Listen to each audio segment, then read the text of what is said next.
College admission officers, what is the worst reason you chose not to accept a student? Just graduated college last summer, and I worked in the undergraduate admissions office for 4 years as a student ambassador, like a tour guide, shadow host, etc., and as an admissions counselor's assistant. Worst case I've seen is a kid openly admit in his application essay that he was a habitual cheater throughout high school, but it taught him how to become resourceful and think outside the box. I've never seen an application get denied faster. I'm not a college admissions officer, but there is a scholarship in my area provided by a business.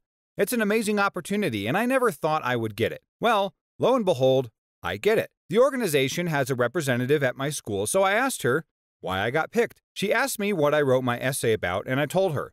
I was at camp one year, and I helped a girl with some serious problems. She then told me that both scholarship people and colleges have gotten to the point that they will turn you down if you write about how the mission trip you went on changed your life. They're sick of it. Freaking everyone goes on a missions trip, sees starving children, and suddenly their life is changed. She says that they totally support missions and the things they do, but she also said, if you write about the mission trip you went on, you may go to heaven, but you won't go to Harvard. There is a good lesson to be learned here, I think, which is simply to find a way to stand out and be original. At this point, the colleges didn't care so much as to what you did or wrote your essay about, but they sure knew what kind of thing they were sick of seeing in essays. Sometimes just being original and unique is what you need to be at the top of a list and make yourself memorable. I used to work at a college admissions office, and most applications with Asian names go into another pile, regardless of grades. Anyone who tells you that there is no discrimination going on has their head in the sand. Not admissions, but I work in an office on campus that gives out most of the financial aid benefits to students. Not in-need students, but those applying for scholarships and fellowships and things of that nature. I've literally had to make 2 piles of applications, one for whites and Asians, and one for everyone else. The white and Asian pile is immediately thrown out because our office assumes they have gotten money from other sources other than our aid. I've thrown out loads of great people to meet a quota. I'm not saying it's right or wrong, but racism exists throughout the education system for all races. It is just part of the system. Yeah, that is a little jacked up, and poverty affects all races in some form or the other, so in an ideal world, those applications should be given equal weight. Now, I understand that it is easier said than done, but there has to be a way to correct that situation in colleges. I'm sure it's a real thing that colleges get certain funds and free government money based on what races they are admitting to, which is surely a factor. In the comments, does anyone have any experience in this field and care to share more about what you've experienced? Here's a fantastic story for you that ruined my feeling for colleges overall. When I was 18, I had just earned my private pilot's license and wanted to pursue the career of becoming an airline transport pilot license. Doing the logical thing, I applied to Embry-Riddle Aeronautical University. And about 3 weeks later, I received an acceptance letter and was enthusiastic to the nth degree about this.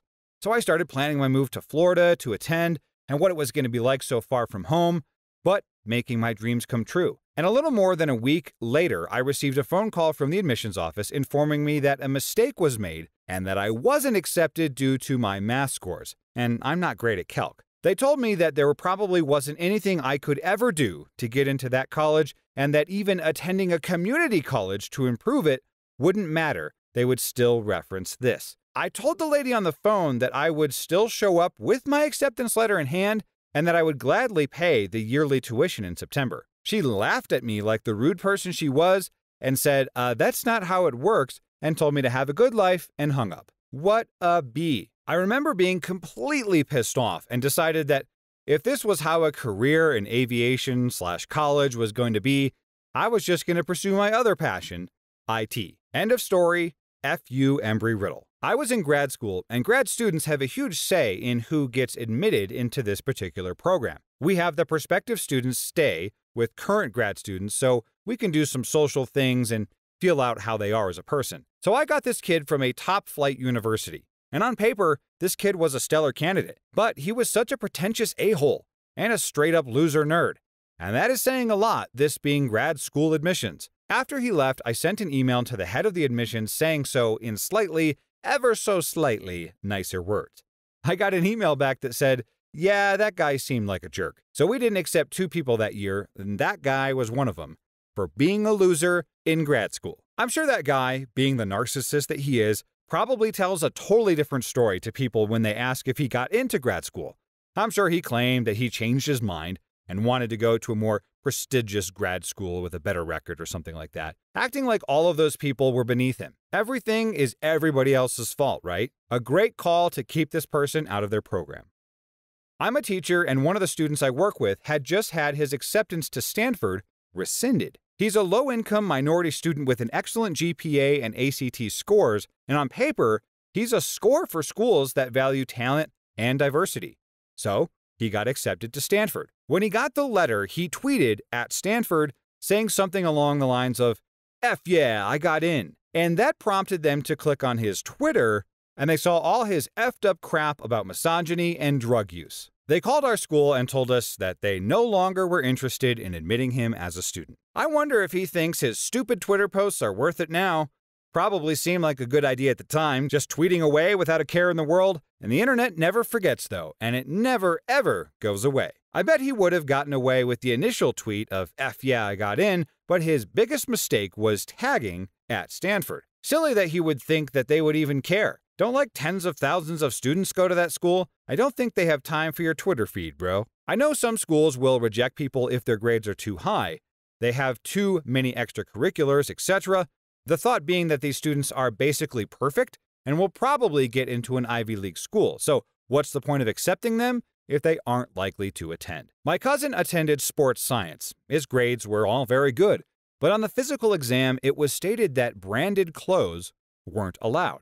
They had to wear a white t-shirt and black shorts without a brand. So he didn't know this and was wearing a Nike t-shirt with the logo showing very small on his shirt. He got sent away for disregarding the rules. My aunt was there and would get another t-shirt in the store immediately, but they didn't approve. So he didn't attend that university. Not an admissions officer, but this happened to a kid in my school when I was younger. 7 kids applied to Harvard and all were qualified. So a rep came into town to interview them all at once. One kid gets a question. If you were stuck on a desert island and all you had was a power outlet, a TV and VCR, I know, I'm old, and 7 videotapes, which do you ask for? The kid replies truthfully, like an idiot, 7 pornos. He was the only one that didn't get in.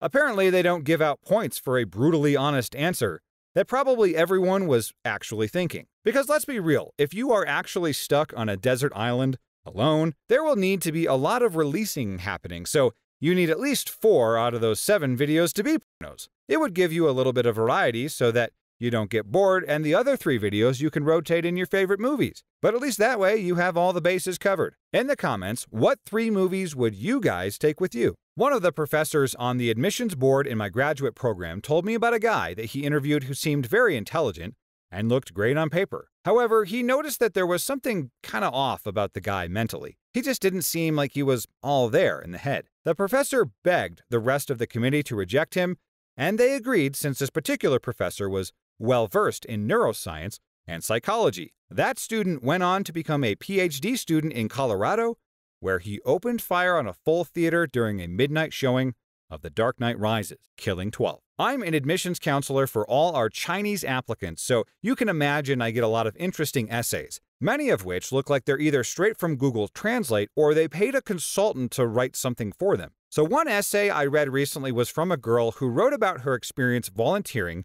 in a nursing home. I thought this would just be the typical "I'm awesome because I made a difference" essay, but in fact, it turned into softcore porn. The girl began writing about giving an old woman a bath, whom she called her pet, and she described in detail how she rubbed the skin back and forth, including the quote, "floppy crotch." Floppy crotch.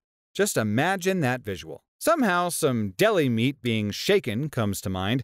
Did somebody check with the old woman after this to make sure she's okay? Because this seems like borderline abuse was happening. Hopefully, the use of the word pet was just a case of a bad translation, not coming across like she intended. When I applied to my college, I went in as an animal science major, and I wrote my personal essay on how one day, while working at a spay and neuter clinic, a man came in demanding I help his dog. However, we were not a regular vet, so I denied him. He begged, so finally, I went out to find his female pit bull biting her back right leg off, for she had lost feeling in it. Turns out his 6 other dogs were biting it too. Now immediately I called the doctor and we took her in. I was also allowed to watch her leg get amputated. When I went in to get the man's information, he left due to the fact that he was scared of being arrested for animal cruelty. I took the dog in, taught her how to walk with 3 legs, and then found her a foster home. Now, besides that, this girl in my high school stole my essay and sent it to her schools. But because she wasn't thinking, she sent it to the same college I applied to, and the admissions office called us both, and I proved that I wrote it. She was denied acceptance to every school she'd applied to, and needless to say, people, write your own stuff, and you have a good chance of getting in. I'm not sure how this girl thought that she would get away with such a blatant level of plagiarism, because not only do you have her applying to the same school, but she used such a specific story. There was a 100% chance that anyone reading that story would remember that they've heard that story before. The essay has some extremely specific details, such as a leg amputation and a 3-legged dog. She would have been far better off just making a story up completely from scratch. Guess she was just really that lazy.